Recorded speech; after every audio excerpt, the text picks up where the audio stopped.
Wala na sigurong mas hihigit pa sa sakit ng mawalan ng anak, lalo na sa brutal na paraan. Para sa isang mag-asawa sa Germany, isa itong bangungot na nagkatotoo.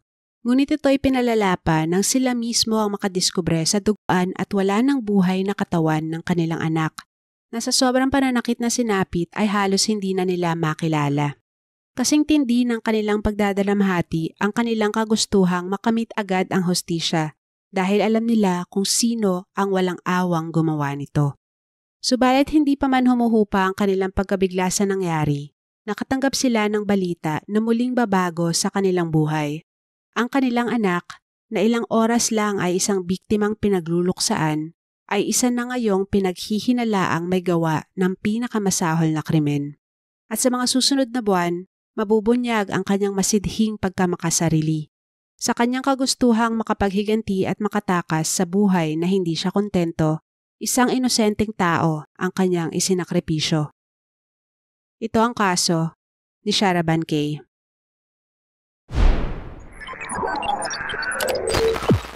Ang kasong ito ay nangyari sa bansang Germany kung saan mahigpit sila pagdating sa privacy ng mga taong sangkot. Dahil dyan, ang mga naisapublikong pangalan ng mga akusado, biktima at testigo ay limitado lamang sa kanilang first name at unang letra ng kanilang apelyido. Si Sharaban K ay pinanganak sa Iraq noong 1999 at siya ay lumaki kasama ng kanyang mga magulang at 2 kapatid. Noong siya ay 7 taong gulang lamang, ang kanyang buong pamilya ay tumakas mula sa kaguluhan sa kanilang bansa at sila nga ay permanenteng nanirahan sa bayan ng Ingolstadt sa Germany. Kahit ng ibang bayan na ay nanatiling strikto ang pagpapalaki kina Sharaban sapagkat sila ay bahagi ng konserbatibong relihiyon na Yazidi. Gayunpaman, ang mga naging interes ni Sharaban sa kanyang paglaki ay gaya rin ng ibang teenagers. Social media, beauty and makeup at pagpaparty. Kalaunan ay naging may pagkarebelde na daw ang dalagita at madalas daw nitong suwayin at sagutin ang kanyang mga magulang. Madalas din daw itong tumakas sa gabi para makipagkita sa mga kaibigan. At sa murang edad ay nagsimula na daw itong makipagrelasyon sa iba't ibang lalaki. Noong 16 years old si Sharaban, nakilala niya ang 17-year-old na si Rawen na isa ring Iraqi emigrant. Sila umano ay na-love at first sight sa isa't isa at agad silang naging magkarelasyon. Lagi silang gumagawa ng paraan para madalas makapagkita, kahit na sikreto lang ang kanilang relasyon dahil alam nilang tututol dito ang kanilang mga pamilya. Pero nang lumaon ay napagod nang magtago ang dalawa at nagdesisyon silang aminin na sa kanilang pamilya ang kanilang pag-iibigan. Gaya ng inaasahan, tutol ang magkabilang panig sa relasyon ni Sharaban at Rawen. Ayon sa mga magulang ng dalawa, masyado pa silang bata para maging magnobyo. Sa kabila nito, hindi nagpatinag ang magkasintahan at pinagpatuloy nila ang kanilang relasyon hanggang sa mag-18 years old si Sharaban. Dahil legal na, kahit walang basbas ng kanilang mga pamilya, ay agad na nagpakasal ang dalawa at kumuha ng sarili nilang apartment. Noong una, sobrang saya daw ng pagsasama ng dalawa. Siyempre dahil nasa honeymoon phase pa sila at pakiramdam nila ay malaya na sila mula sa kanilang mga pamilya. Nagtayo ng sarili niyang salon si Rawen at nagtrabaho doon ng asawa bilang isang beautician. Noong mga panahong yon, tila perpekto na nga ang buhay ni Sharaban. Nagtatrabaho siya sa beauty industry, kapiling niya na si Rawen at wala na siya sa poder ng kanyang istriktong pamilya. Subalit 1 taon lang matapos nilang ikasal, lumabas na ang mga lamat sa kanilang pagsasama. Lagi daw inaaway ng babae ang kanyang asawa. Madalas ang dahilan ay selos. May tuturing nga na isang drama queen si Sharaban dahil ugali daw nitong palakihin at gawing issue ang mga bagay na hindi naman dapat. Nang tumagal ay lalo umanong lumala ang sitwasyon at naging verbally at physically abusive na nga ang babae sa asawa.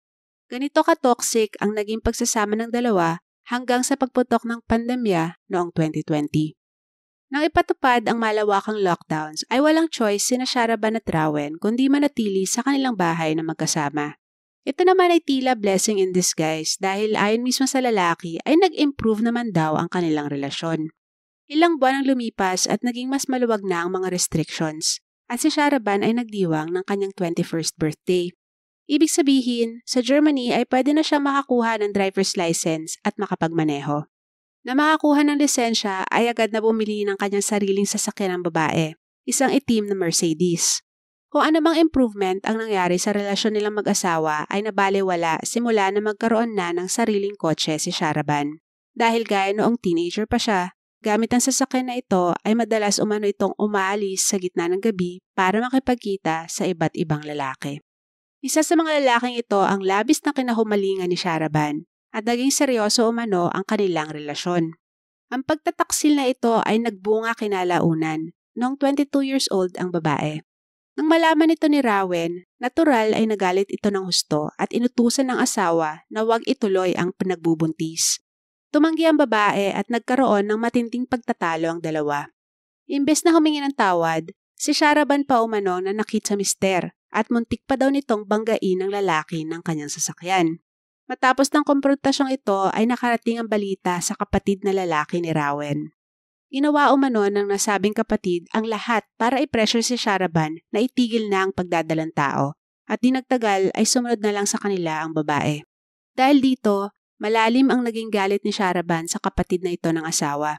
Kahit na nawala na ang bunga ng kataksilan ng babae, nagpatuloy pa rin at lalo pang lumala ang problema at sakitan sa pagitan nila ni Rowan. Hanggang sa kumuha na ng protection order ang lalaki laban sa asawa. Pansamantalang bumalik sa bahay ng kanyang mga magulang si Sharaban at di nagtagal na pag-usapan na nila ni Rowan ang divorce. Nang malaman ng kanilang mga pamilya ang tungkol sa kanilang planong divorce ay mariing tumutol ang mga ito.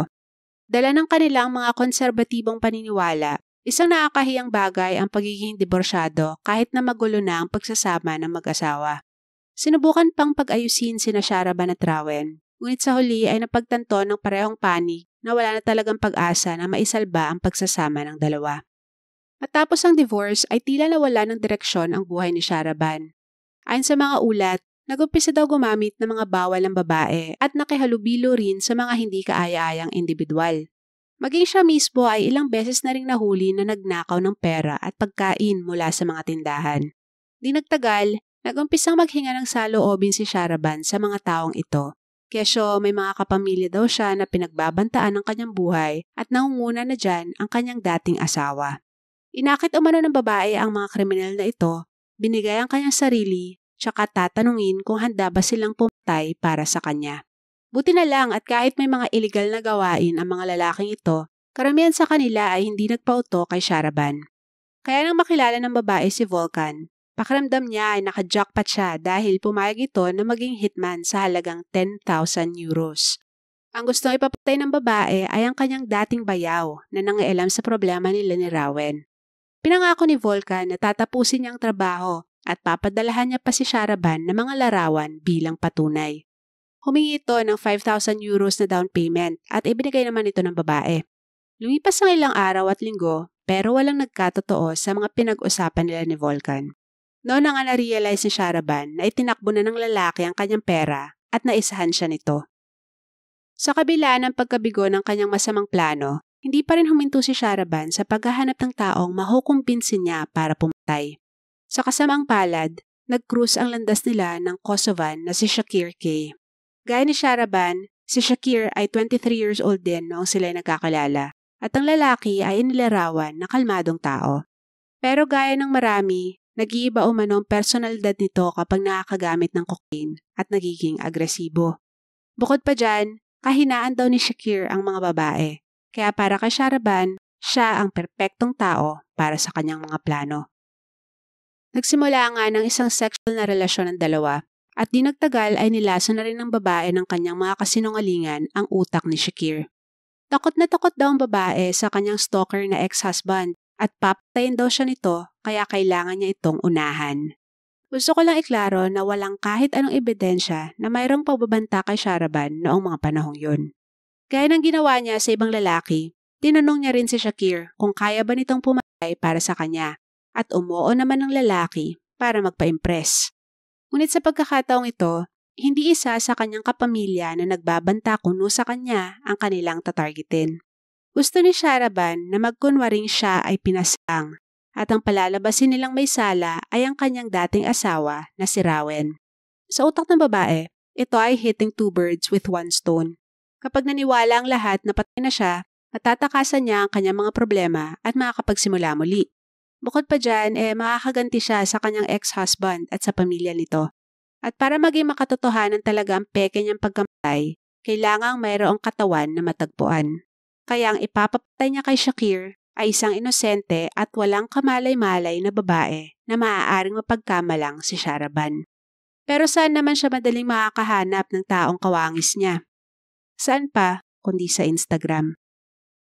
Ilang linggo ring nagbabad sa IG si Sharaban kakahanap ng babaeng kamukha niya.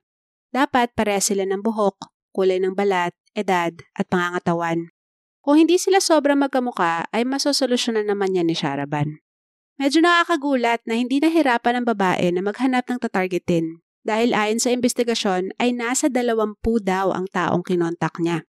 Gamit ang mga peking profiles, pinadalhan niya ng mensahe ang mga babaeng ito at pinainan sila ng mga peking offers, gaya ng libreng mga makeup at damit, libreng beauty treatments, modeling job at kung ano-ano pa na mahirap tanggihan para sa mga nangangarap na maging sikat na social media influencer.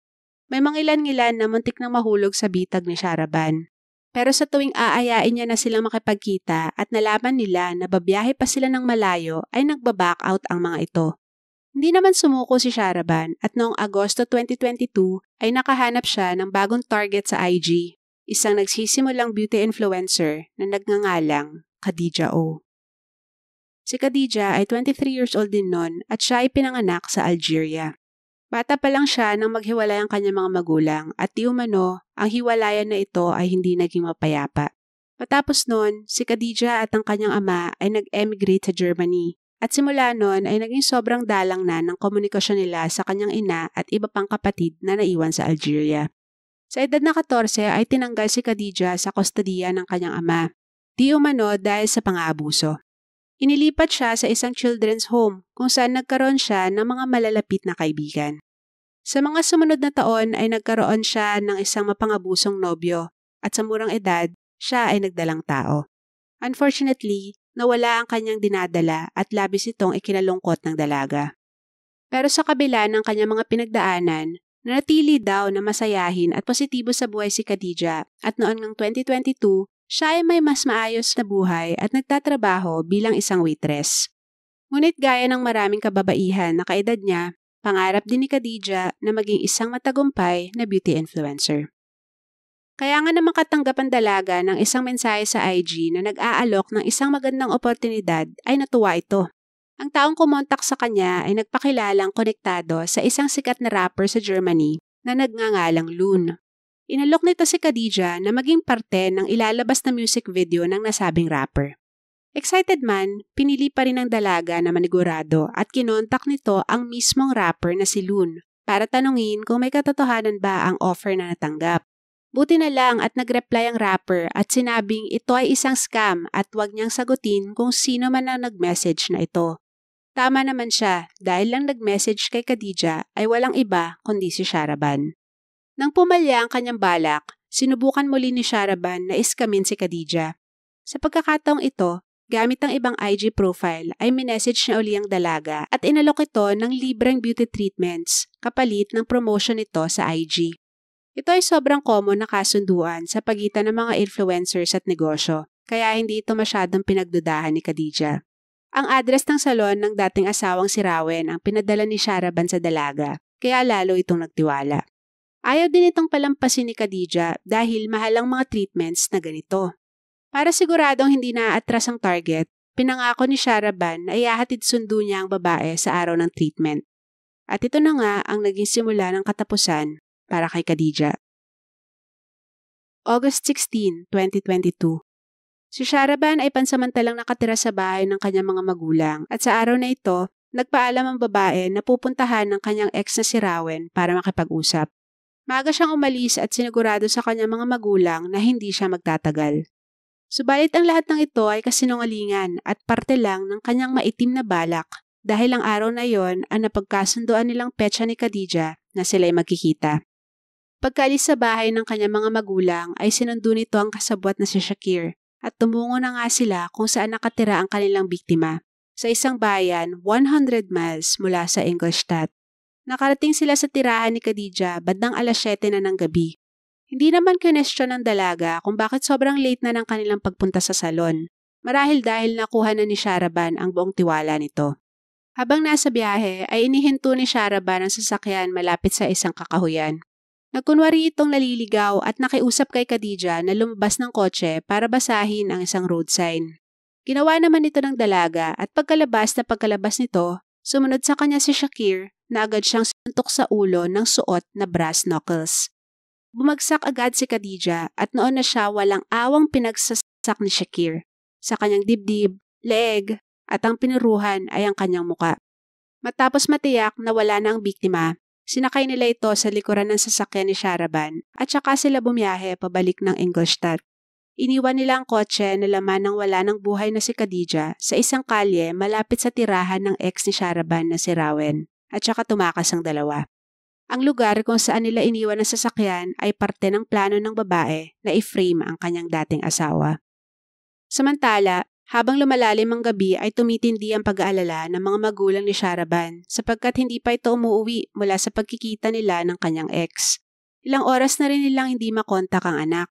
Bago maghating gabi ay nagdesisyon ng mag-asawa na hanapin na si Sharaban. At syempre, ang una nilang pinuntahan ay si Rawen. Subalit sa kanilang ruta papunta ron ay nadaanan at nakilala nila ang itim na kotse ng kanilang anak na nakaparada sa gilid ng daan. Dali-dali nila itong pinuntahan at kinailangan nilang siliping mabuti ang loob nito dahil tinted ang mga bintana. Ngunit kahit malabo ay sigurado sila sa kanilang nakita. Isang babaeng nakaupo sa backseat, duguan at tila wala ng buhay. At sigurado rin sila na ang babaeng ito ay ang kanilang anak na si Sharaban. Nakalock ang mga pinto ng sasakyan kaya sinubukan ng ama na basagin ang mga bintana nito pero hindi umubra. Noon na sila tumawag sa mga otoridad na rumesponde naman matapos lang ang ilang minuto. Nang mabuksan ang pinto at natignan nilang biktima ay nakumpirma nga na pumanaw na ito. Grabe ang tinamong injury ng babae. Kinalaunan ay nalamang saksak ito ng 56 na beses. Labis ang pagdadalamhati ng mga magulang ni Sharaban at mabilis na naisapubliko ang krimen. Nang tanungin kung sino ang posibleng nasa likod ng pagpatay, walang pag-aalin lang ang itinuro ng pamilya ni Sharaban si Rawen. Pero bago pa makapag-focus sa mga investigador sa lalaki, ginulantang sila ng mga tawag na nagmula sa iba't ibang tao. Ayon sa kanila, napanood nila ang balita tungkol sa nangyari kay Sharaban. Pero imposibleng siyang biktima dahil nakita pa daw nila ito sa iba't ibang local establishments, umaaktong normal at buhay na buhay. Dahil sa impormasyon na ito, minadali ang autopsy at formal identification sa biktima. Sa pamamagitan ng fingerprints at DNA, napagtanto nila na hindi nga si Sharaban ang natagpuang bangkay at di nagtagal, nakumpirma nga na ang biktima ay si Khadija O. At dahil sa mga lumutang na bagong detaling ito, si Sharaban ang naging prime suspect at agad siyang hinanap ng kapulisan. Hindi naman nila kinailangan maghintay ng matagal dahil may natanggap agad silang tawag mula sa isang pizza shop. Parang wala lang na pumasok doon si Sharaban at nanghiram ng telepono sa isang empleyado. Nakunan pa nga sa CCTV ang babae na suot ang mga damit ng kanyang biktima at bit-bit pati ang bag nito. Agad na tumungo sa nasabing pizza shop ang mga pulis at doon na nga naaresto si Sharaban. Ilang oras lang ay naaresto na rin ang kanyang kasabwat na si Shakir. Ang lahat ng ito ay naganap wala pang 48 hours matapos mangyari ang krimen. Kaya isa itong malalang roller coaster para sa lahat ng sangkot. Noong una, inaresto ang dalawa para sa kasong manslaughter. Pero nang makalikom pa ng mas matitibay na ebidensya at mga testigo, in-upgrade ito sa murder. Itinanggi naman ng dalawa ang akusasyon. Ang trial ni Sharaban at Shakir ay nagsimula January 2024, mahigit isang taon matapos silang maaresto. Sa loob ng panahong ito, parehong nadagdagan ng incitement to murder ang kanilang mga kaso. Ang kay Sharaban ay para sa pagpaplanong ipapatay ang kanyang ex-brother-in-law. Si Shakir naman, napag-alaman na habang ito'y nakakulong ay sinubukan niyang bayaran ang isa sa kanyang mga kakosa para ipapatay ang 13 taong tetestigo laban sa kanya.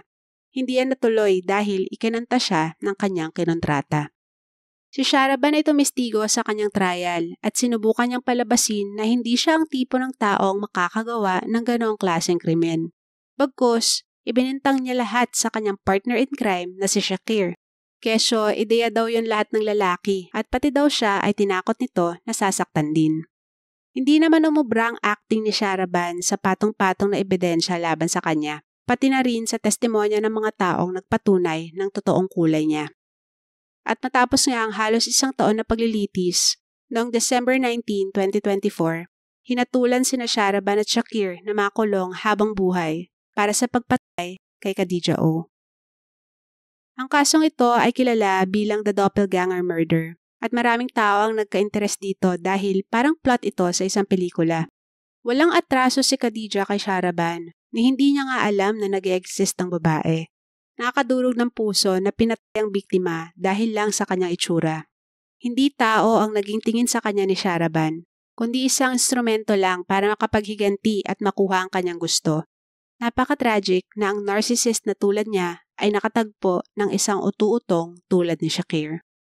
Gaya sa mga kaso sa aking mga naunang videos, hindi tayo dapat magtiwala sa mga nakikilala natin online. Marami ang mapagsamantala, manluloko, at may masamang intensyon sa likod ng screen. Sa panahon ngayon, ang pagkakaroon ng kamalayan at pagiging maingat ang ating panlaban. Kung hindi ka bata at gumagamit ka ng internet, lalo na ng social media, wala kang ibang aasahang poprotekta sa'yo, kundi ang sarili mo. Anong masasabi niyo sa kasong ito? Kung isa ka ring aspiring influencer, paano kaya may iwasan ang mga kaso ng panloloko gaya ng nangyari kay Khadijah?